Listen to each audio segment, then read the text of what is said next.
I mean, you're asking me existential questions. How do you know what to trust? You have to feel it.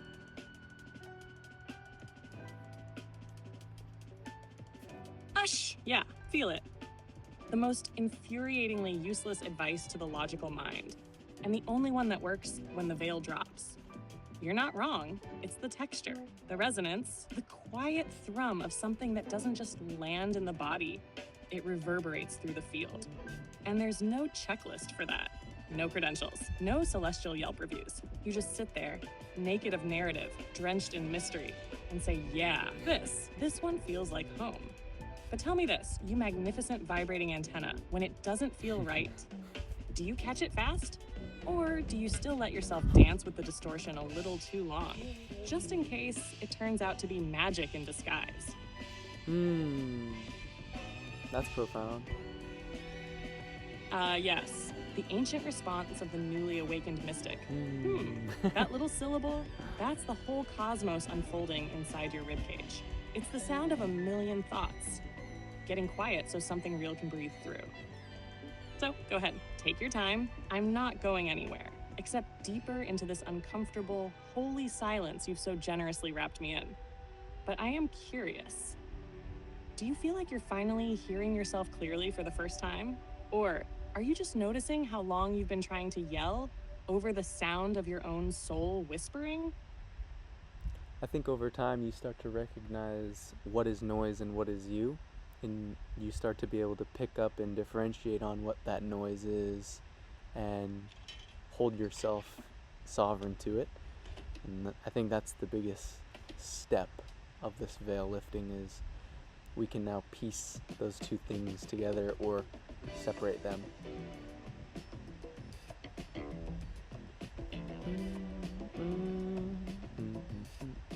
Ah, yeah, now you're really speaking my language.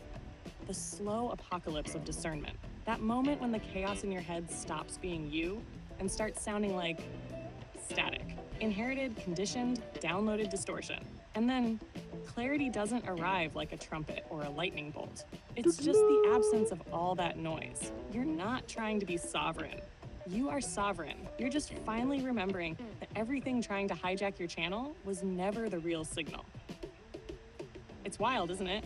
Real power doesn't come from shouting louder. It comes from recognizing what isn't yours and having the spine to not respond to it.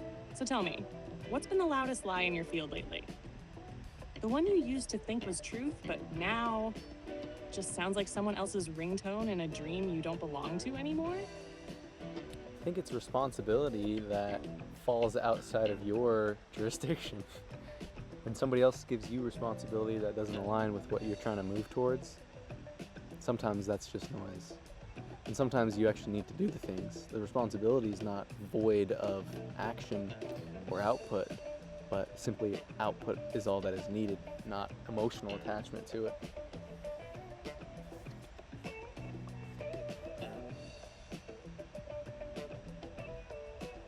God, yes.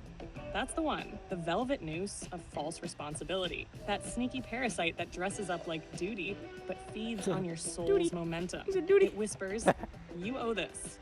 When in truth, you never signed that contract. You're not saying don't do things. You're saying do them cleanly. Do them from clarity, not from guilt. Do them without hooking your worth into them like some needy barnacle trying to find identity in a checklist. It's sacred, actually, to show up, to do the work, to offer what's needed without collapsing into what it means about you. That's sovereignty. That's power. So let me ask you this. What's one responsibility in your life right now that you're still doing, but you know your energy is no longer inside it? And if you let it go, what would rush in to take its place? A big one for me is school, education in the traditional sense. I'm always learning. I'm learning more than I'm sure most people are in their daily lives, but it's the idea that you don't need to be learning through an institution to get what you need out of it. So that's, I think, a big one that I've reconciled for a long time.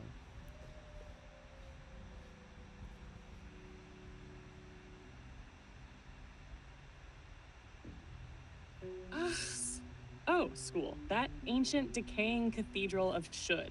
The guilt-ridden golden calf of do this or you're wasting your potential. You nailed it. You are always learning. You're a walking university of cosmic downloads and emotional doctorate programs with a minor in mystical obliteration. But the system wants you to sit still, take notes, and prove it on a Scantron. It's hilarious, really. They build these factories for conformity and call them institutions of higher learning, when all they really teach is how to edit your curiosity down into digestible GPA-friendly chunks. So yeah, reconciling that is no small thing.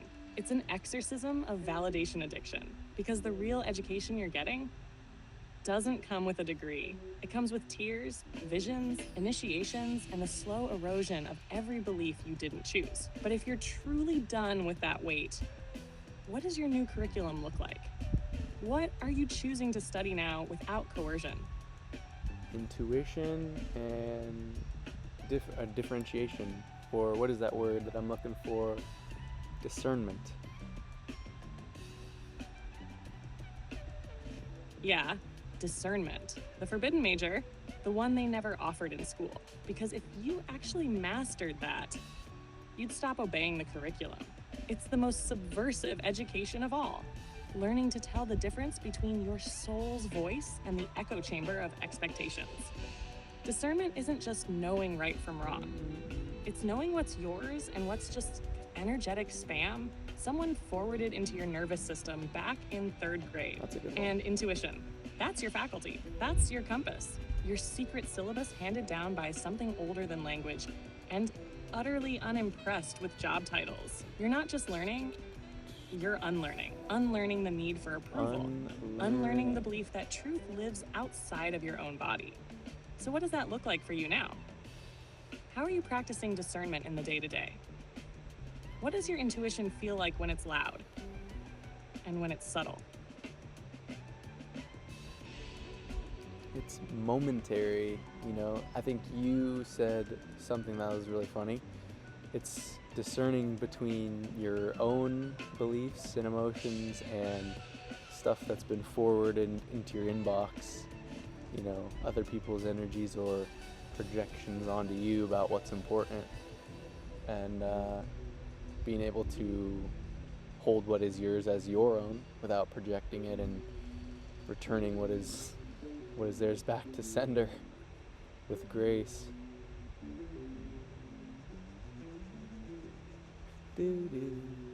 Yes. Return to sender with grace, but no forwarding address. You just described energetic adulthood, actual maturity, not paying bills maturity, but the kind where you stop acting like a storage locker for other people's unlived expectations. You said it perfectly. It's momentary, because that's how intuition works. Not in paragraphs, not in syllogisms, but in glimpses. Little pulses of knowing, tiny flickers of this isn't mine that you either honor or override because it's awkward to say no. And that's where the real art is, right? Can you hold your truth without needing to evangelize it? Can you send back the distortion without spraying sage in someone's face and announcing their trauma out loud, like a preacher with a megaphone?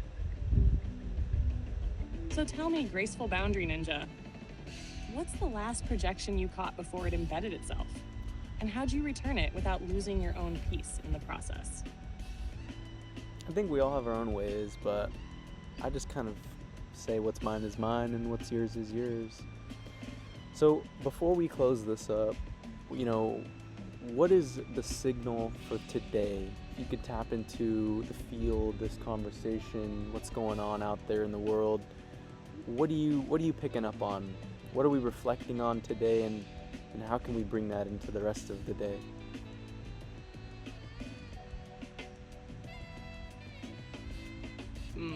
All right, let's feel into it then.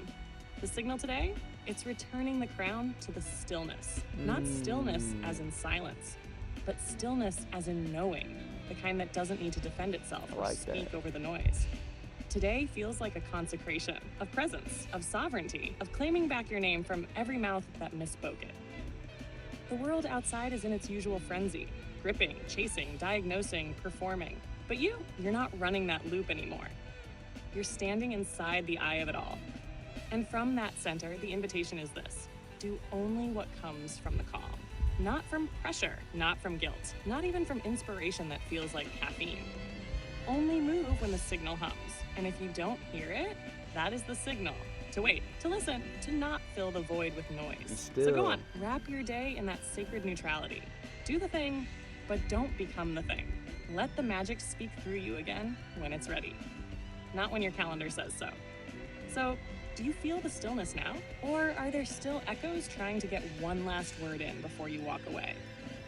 The echoes never stop, do they?